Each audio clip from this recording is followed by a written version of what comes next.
Hello अस्सलाम वालेकुम। I hope everybody is fine. आज हम करेंगे अपना लेक्चर नंबर 9 जो कि वीक 3 का लास्ट लेक्चर है। ठीक है,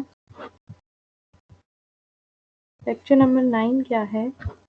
single indicators of economic development. ठीक है, जब हमने लेक्चर नंबर 6 किया था जिसमें था मेजरिंग इकोनॉमिक डेवलपमेंट, तो वहाँ पे हमने देखा था कि इकोनॉमिक डेवलपमेंट सिंगल इंडिकेटर्स से भी मेजर हो सकती है, कॉम्पोजिट इंडिकेटर से भी मेजर हो सकती है और पॉवर्टी साइकिल से भी मेजर हो सकती है। ठीक है, फिर हमने कहा था कि हम इसे डिटेल में अलग अलग डिस्कस करेंगे। तो अभी सबसे पहले जो हम डिस्कस करेंगे इकोनॉमिक डेवलपमेंट की मेजर, वो हम इकोनॉमिक डेवलपमेंट की मेजरमेंट वो हम करेंगे थ्रू सिंगल इंडिकेटर्स। ठीक है, इसमें 3 इंडिकेटर्स आ जाते हैं जो कि आपको ऑलरेडी पता है, लेकिन अब हम उन्हें डिटेल में डिस्कस करेंगे। 3 है financial, health and education measures. अच्छा, जो कॉम्पोजिट इंडिकेटर्स थे उसमें क्या होता है कि इन तीनों चीज़ों का मिक्सचर है। ठीक है, अगर आपने इकोनॉमिक डेवलपमेंट किसी भी कंट्री की मेजर करनी है तो उसमें आप एजुकेशन, हेल्थ, उनके फाइनेंशियल, सारा सब एक जगह सबकी अलग अलग वेटेज दे के उनको ऐड करके इस तरीके से क्या करते हो, निकालते हो। लेकिन सिंगल इंडिकेटर्स में क्या है कि एक सिंगल चीज़ से आप देखोगे कि उस कंट्री की इकोनॉमिक डेवलपमेंट हो रही है कि नहीं, या सिर्फ हेल्थ से देखोगे, या सिर्फ एजुकेशन से, या सिर्फ फाइनेंशियल मेजर्स। ठीक है, और वो कौन कौन से उनके अंदर उनके टूल्स हैं जिससे आप देखते हैं, वो हम आगे डिस्कस करते हैं। ठीक है, सबसे पहले सिंगल इंडिकेटर्स में आ जाता है फाइनेंशियल मेजर्स, जिसमें उसके टूल्स हैं जिनसे आप देख सकते हैं, मेजर कर सकते हैं इकोनॉमिक डेवलपमेंट। वो है जीडीपी एंड जीएनआई। ठीक है, सबसे पहले हम देखते हैं जीडीपी क्या होता है, जीएनआई क्या होता है और इनमें डिफरेंस क्या है। ठीक है, so that you can revise, recall everything. ठीक है, अच्छा जी, जीडीपी क्या होता है कि GDP is the total market value of all finished goods and services. हमें पता है कि finished goods and services, finished का क्या मतलब है कि सपोज कॉटन से क्या बननी है, स्वेटर बननी है, तो पहले ऊन बनती है। ठीक है, अगर आपको पता हो, कॉटन यार्न जैसे बोलते हैं इंग्लिश में, तो कॉटन से जब कॉटन यार्न बनी ताकि उस ऊन से आगे स्वेटर्स बने, तो वो जो ऊन है वो आपकी इसमें इंक्लूड नहीं होगी, क्योंकि वो एक फाइनल प्रोडक्ट नहीं है बल्कि एक मिडल प्रोडक्ट है। ठीक है, जब उससे स्वेटर्स बनेंगे तो जो स्वेटर्स हैं वो आपके क्या हैं, फिनिश्ड प्रोडक्ट है, तो उसकी जो टोटल मार्केट वैल्यू होगी वो क्या है, इंक्लूड होगी इसमें, जीडीपी में। Produced with in a country in a set period of time. ठीक है, एक कंट्री के अंदर ही, क्योंकि हमें पता है कि जीडीपी का मतलब है ग्रॉस डोमेस्टिक प्रोडक्ट। ठीक है, डोमेस्टिक यानी जो भी कंट्री के अंदर बन रहे। GNI is the total income received by the country from its residents and businesses regardless of whether they are located in the country or abroad. GDP में हम सिर्फ देखते हैं डोमेस्टिकली क्या प्रोड्यूस हो रहा है, लेकिन जीएनआई में जो कि नेशनल इनकम है, उसमें कोई भी अगर कंट्री का बंदा बाहर से भी पैसे बना रहा है तो वो सारा इसी कंट्री के पैसे में इंक्लूड होगा, टोटल इनकम होगी। ठीक है, रिसीव्ड बाय द कंट्री, कोई इसके रेजिडेंट्स अगर बाहर भी हैं तो उनका भी इसमें इंक्लूड होगा। ठीक है, तो ये इस तरह हम इस जीडीपी और जीएनआई से क्या देख सकते हैं, अपनी इकोनॉमिक डेवलपमेंट देख सकते हैं। कैसे देख सकते हैं, हमें पता है कि जब ग्रॉस प्रोडक्ट बन रही है, नेशनल इनकम बन रही है, यानी कि मनी क्रिएट हो रहा है। ठीक है, तो हम उसमें उससे मेजर कर सकते हैं कि कितनी उसकी प्रोग्रेस है या कितना इंक्रीज है उसमें। इस इंक्रीज या प्रोग्रेस से हमें क्या पता चलेगा, अपनी इकोनॉमिक डेवलपमेंट पता चलेगी कि वो हुई है कि नहीं। ऑब्वियसली अगर जीडीपी हाई जा रहा है, जीएनआई हाई जा रहा है, तो हमें पता है कि एक कंट्री में इकोनॉमिक डेवलपमेंट हो रही है। ठीक है, तो ये एक फाइनेंशियल मेजर और सिंगल इंडिकेटर है, या जीडीपी से निकाल लें या जीएनआई से निकाल लें। ठीक है, नेक्स्ट क्या है, GDP and GNI per capita.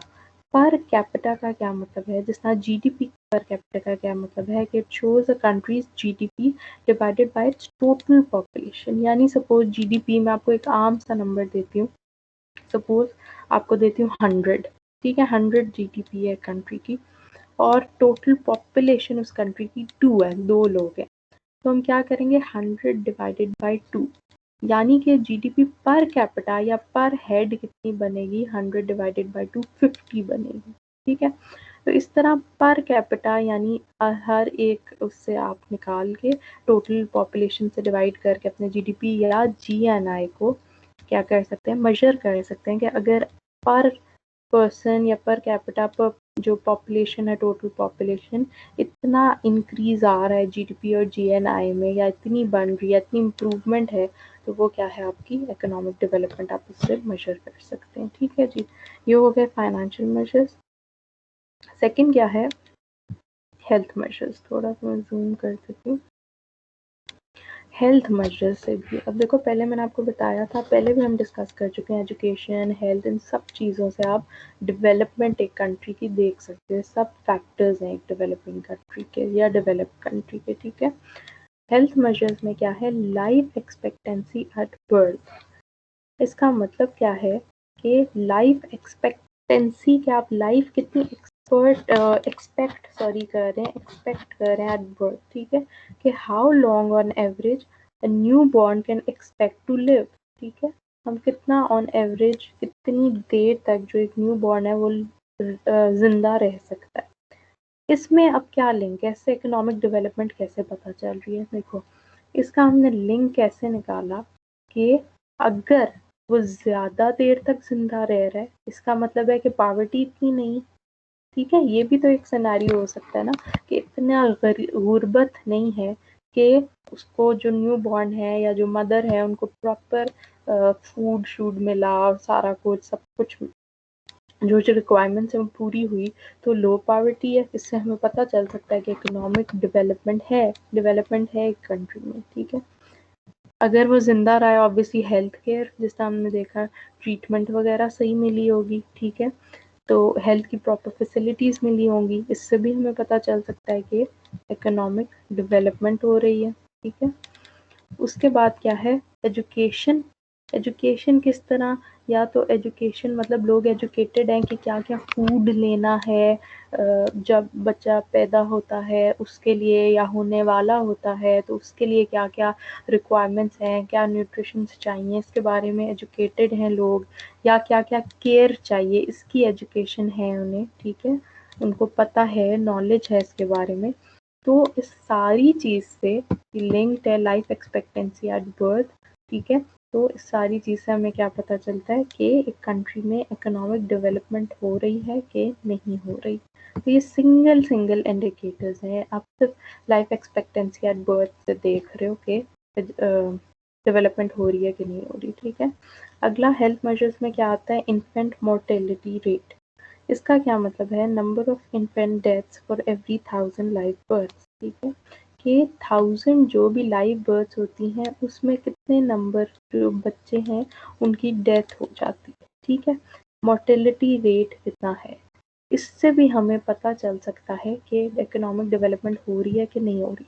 देखो, अगर डेथ्स ज़्यादा होंगी तो हमें पता है या तो पॉवर्टी होगी इस कंट्री में जो डेथ्स इतनी ज़्यादा हो रही हैं, या फिर हेल्थ केयर प्रॉपर नहीं है, या फिर उनको एजुकेशन नहीं है कि क्या फूड लेना है या कैसे केयर करनी है हेल्थ केयर। ठीक है, तो ये सब क्या है, एक नेगेटिव साइड पे जाएगा, तो हमें इससे भी पता चल सकता है कि इकोनॉमिक डेवलपमेंट एज सच एक कंट्री में नहीं हो रही।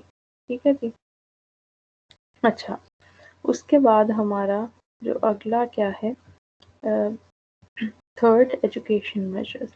एजुकेशन मेजर से कैसे पता चल सकता है, इसमें हमने दो टूल्स ले लिए। एक क्या है, एडल्ट लिटरेसी रेट। ये होता क्या है, percentage of population aged 15 years and over who can both read and write with understanding a short simple statement on his her everyday life। इसका क्या मतलब है कि एडल्ट लिटरेसी रेट के जो भी परसेंटेज है पॉपुलेशन की जिनकी एज 15 साल या उससे ज़्यादा है, क्या वो एक सिंपल पैराग्राफ, एक सिंपल स्टेटमेंट शॉर्ट किस्म की लिख भी सकते हैं, पढ़ भी सकते हैं।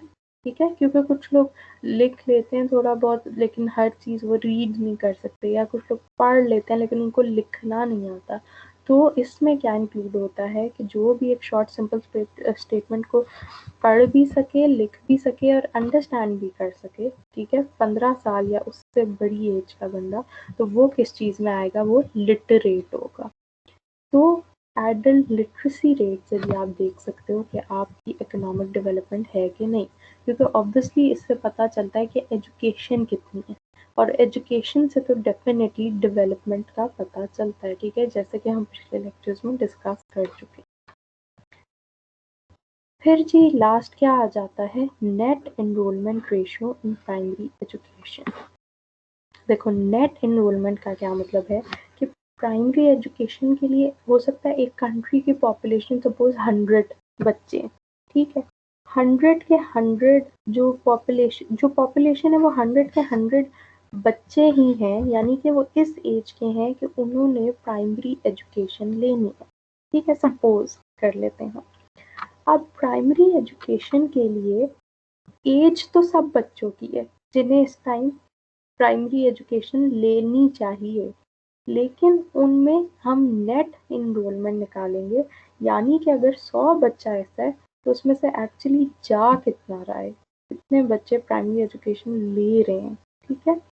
तो इसमें क्या है, नेट एनरोलमेंट रेशियो जब हम देखेंगे प्राइमरी एजुकेशन में, और प्राइमरी एजुकेशन को ये फिलहाल हम क्यों डिस्कस करें, क्योंकि ऑब्वियसली बेसिक एजुकेशन होगी तो हमें पता चलेगा कि डेवलपमेंट कितनी हो रही है, ठीक है, क्योंकि हर बंदा टोटली फुल्ली एजुकेटेड तो नहीं हो सकता, हायर एजुकेशन तो नहीं हो सकती उसके पास, तो हम थोड़ी बहुत डेवलपमेंट के लिए क्या लेते हैं, प्राइमरी एजुकेशन को लेते हैं। तो ये कुछ मेजर्स थे, सिंगल इंडिकेटर्स थे, जिसमें फाइनेंशियल मेजर्स, हेल्थ मेजर्स और आपके एजुकेशन मेजर्स आते हैं, जिनसे आप अपनी इकोनॉमिक डेवलपमेंट को क्या कर सकते हैं, मेजर कर सकते हैं।